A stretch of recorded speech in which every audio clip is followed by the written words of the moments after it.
everybody. I am Michael, son of Michael.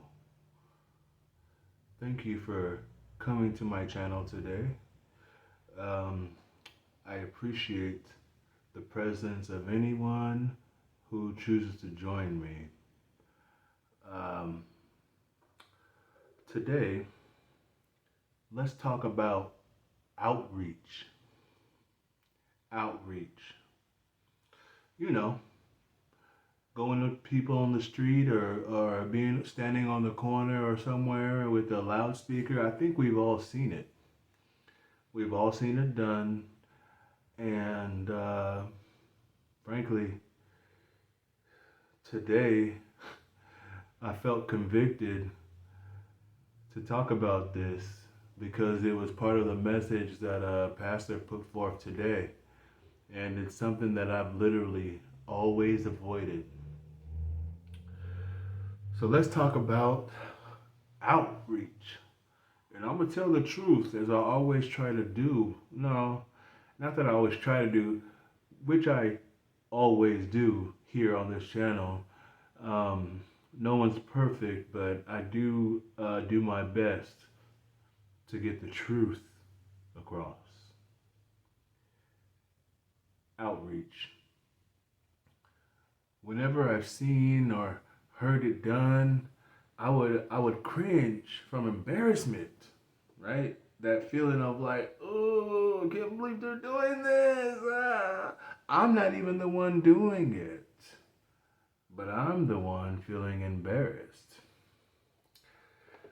Not because I'm against what they're doing, not by any means. I believe just as they do, although their conviction might either their conviction is like stronger than mine, I think, or they have a level of fearlessness that I haven't got to yet through faith.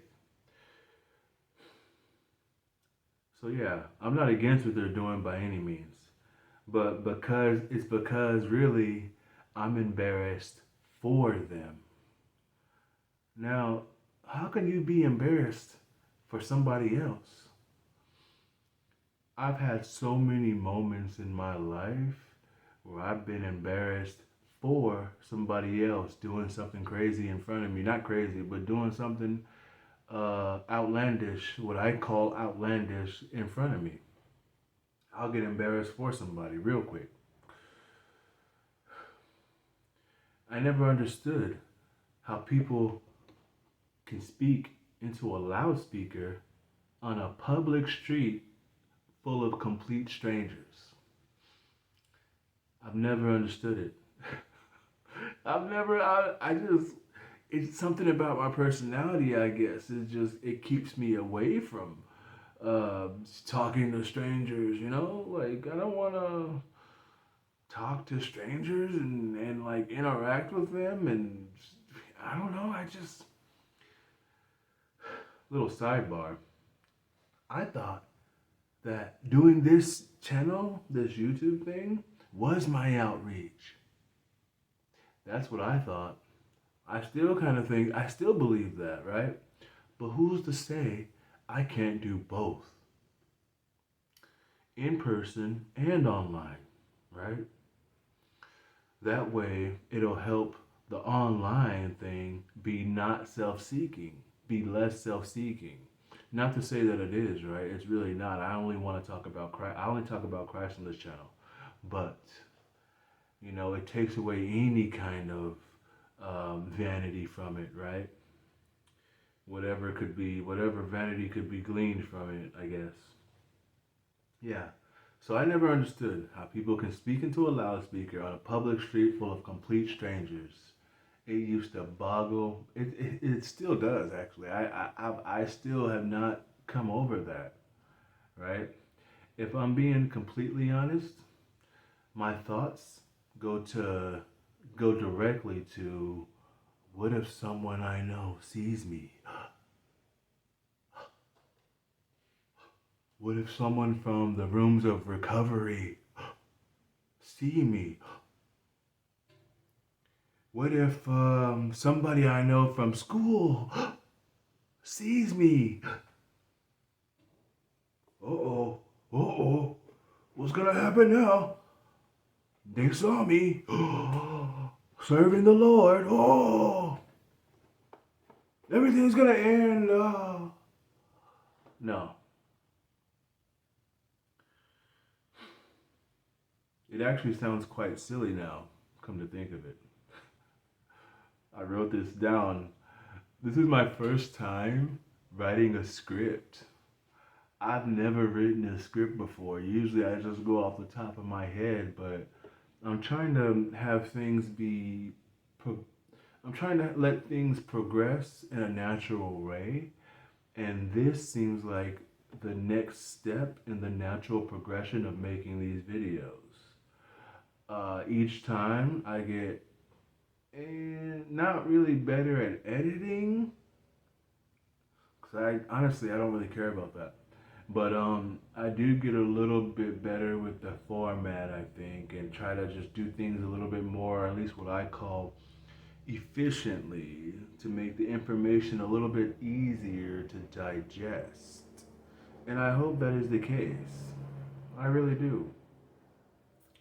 So yeah, what if someone sees me? Oh, it just when I look back at what I wrote before, it even it felt silly when I was writing it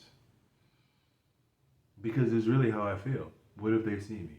What if someone I know? What if this life is too short to be worried about stupid stuff like that. Either you serve God or you don't. Now, my justification was always, right? Everybody has a different calling.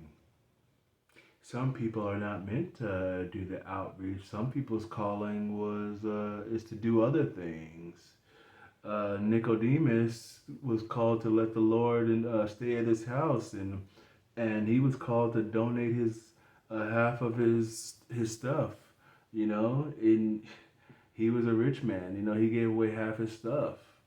That's in the Bible, you know. So that's what I've always justified things a certain way, like, oh, maybe not everything's for everybody, but if in for me myself, I think that I know I can be doing more for the kingdom of Christ, for the one who laid down his life for me, for you, for people who hate him, for people who love him.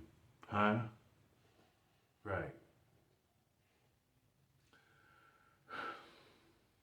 Whether or not I or any of us see someone we know while we're out there, if we do make it to outreach, there are people out there that need Jesus.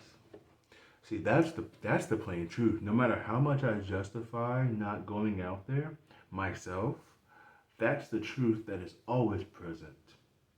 There are people out there that need Jesus, that have not heard the good news, that need to hear it. And that tugs at my heart. That is what convicts me to go out there. I feel convicted to do that now. As disciples of Christ, we are called to spread the gospel. That's what Jesus commissioned his disciples to do. I'm sure that's what his multitude of disciples was doing back in the days. It's what I've seen so many countless people do throughout my lifetime. It's what my church members do. It's something I've never done. As disciples of Christ, we are called to spread the gospel. I've been talking about only doing the things that Jesus did and or the things he instructed us to do as believers.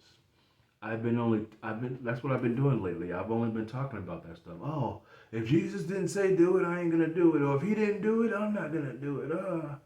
He didn't do outreach, I'm not gonna. No. If I'm gonna even stay true to my own word by doing the things that Jesus instructed us to do only, right? Then I will then I will have to join outreach at some point, right? I just will. I know it. I feel it. I can. It's in. I feel it. You know. Deep down, I've always been envious of those who were fearless enough to hit the streets with outreach of any kind and approach strangers. My hat is off to those who have always had that, who have that natural fearlessness to do it, or who have been led by the Spirit to do it and just face that any kind of negative emotions, that just face it anyway, right?